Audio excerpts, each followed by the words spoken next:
We're lining up the top 4 middleweight 650cc sport bikes: Ninja 650, Yamaha R7, Honda CBR650R, and Aprilia RS 660, and we're about to find out which one you should actually buy. On horsepower, the RS 660 is on another level here. It's putting out around 105 horses from its parallel twin, which is seriously impressive. That's about 10 more than the CBR's inline 4, over 30 more than the R7, and way ahead of the Ninja 650. Torque-wise, the Aprilia also takes the win, pushing out around 70 Newton-meters of torque.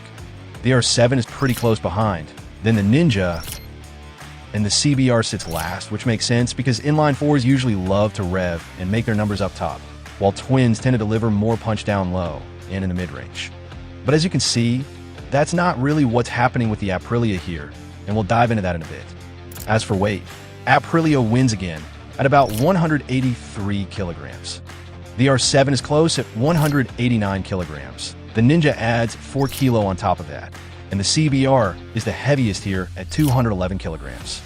So in terms of power to weight ratio, it's pretty clear. The RS 660 takes first. The CBR manages second thanks to its stronger peak horsepower, followed by the R7, and the Ninja ends up at the bottom.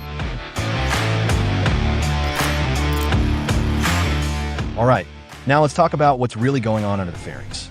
The CBR is actually pretty unique here, because it's the only bike in this class running an inline 4. The others use parallel twins, but not the same flavor. The Ninja sticks with a traditional 180-degree crank. Smooth, simple, very straightforward. Not the most exciting sound, but it gets the job done. Meanwhile, the R7 and the RS both run a 270-degree crank. That gives them a more V-twin-like rumble and power delivery. Now displacement is interesting. You'd think the RS has the biggest engine since it makes the most power, but it's actually just about 10 cc more than the CBR and the Ninja. The R7, at 689 cc, technically has the largest engine here. But here's where things really start to separate. The R7, CBR, and Ninja are tuned mainly for rideability and long-term usability. Broader power bands, smoother throttle response, more everyday friendly setups. They're not chasing peak horsepower numbers. They're focused on accessible, usable performance. And let's be honest, their engine platforms haven't seen any major updates in quite a while.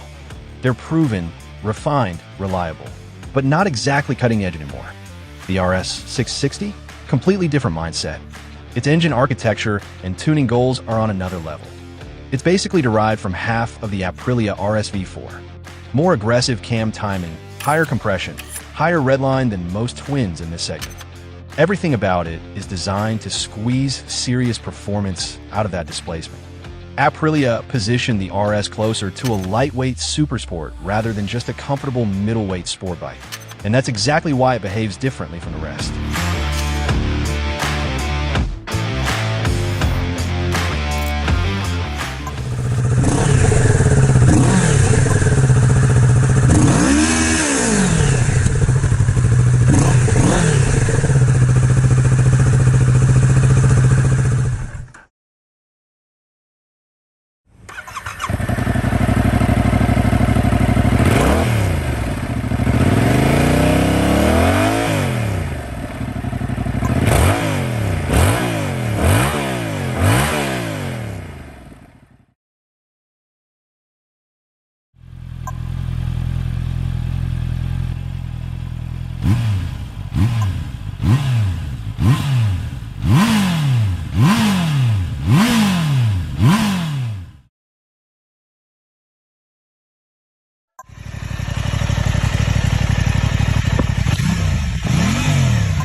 If in a previous comparison, the Aprilia absolutely crushed its rivals in electronics, but that's not really the case anymore.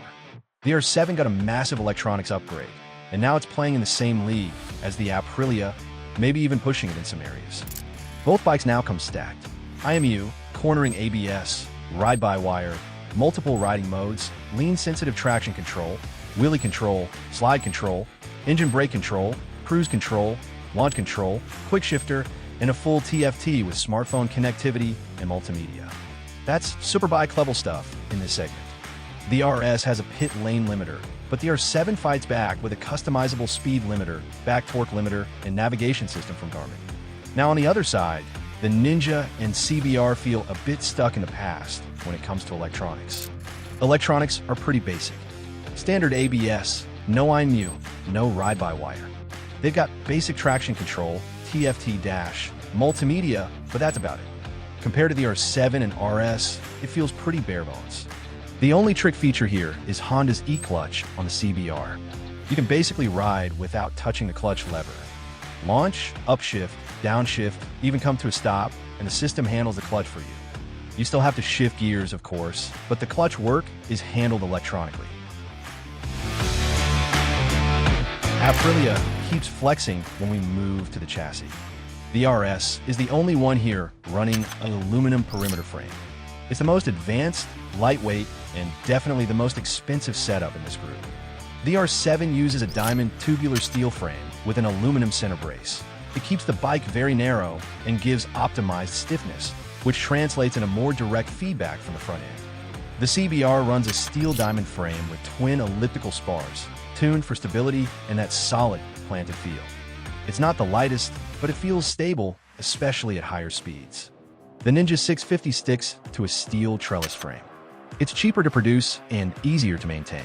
It's not really built for serious track performance, but it does a great job absorbing road imperfections and engine vibrations, which makes it smoother and more comfortable for everyday riding.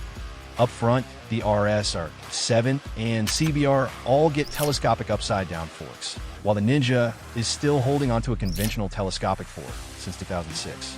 The R7 comes fully adjustable. The RS gives you preload and rebound adjustment, and the others don't offer any adjustability. Out back, the RS and R7 both run a monoshock with preload and rebound adjustment. The Ninja and CBR keep it basic with preload only. Brakes? Same story. The RS, R7, and CBR all get proper 4-piston radial calipers up front. The Ninja, again, uses a budget-friendly 2-piston axial Nissan setup. Tire sizes are basically the same across the board, except for the Ninja, which runs a slightly narrower rear tire. Tank capacities are also pretty close. Now seat height and wheelbase. This is where the personality shows. The RS and R7 sit a little taller thanks to their sportier ergonomics. They also run shorter wheelbases, which makes them feel nimble, more agile, and more eager when you flick them into corners. The CBR and Ninja stretch things out a little more. Longer wheelbase, better straight line stability, calmer manners on the highway. Now as for price, it lines up pretty much how you'd expect. The RS 660, with all that premium hardware and tech, is the priciest at $11,649. The R7 comes a more affordable at $9,399. The CBR undercuts that slightly at $9,199 with e-clutch included. And the Ninja? The budget king here at $8,199. So, which one should you choose? If you want something that really leans into the sporty side, it's between the Aprilia and the Yamaha. Go for the RS if you want the most powerful and more sport bike feel in this class, and money isn't the issue. It's got the strongest power output, top-tier electronics, adjustable suspension, strong brakes, and that racy aluminum perimeter frame. It's light, compact, and feels the most like a mini superbike. If the Aprilia feels a bit too pricey, the R7 is the obvious alternative.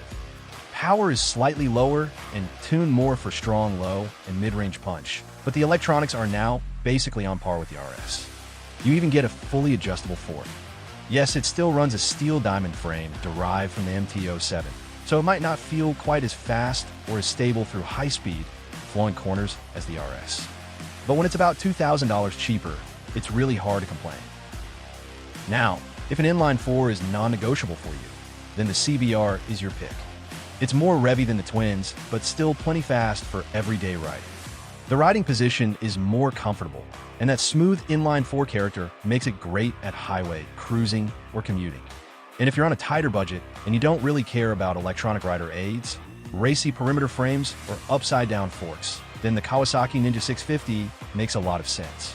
A lot of its hardware feels dated, from the 2-piston axial brakes to the conventional forks and basic electronics. It also makes the least power here with its 180-degree parallel twin. But the Ninja's real strength isn't outright performance, it's reliability. It's simple, bulletproof, and easy to live with. It might not be the flashiest option, but it'll get you far without drama.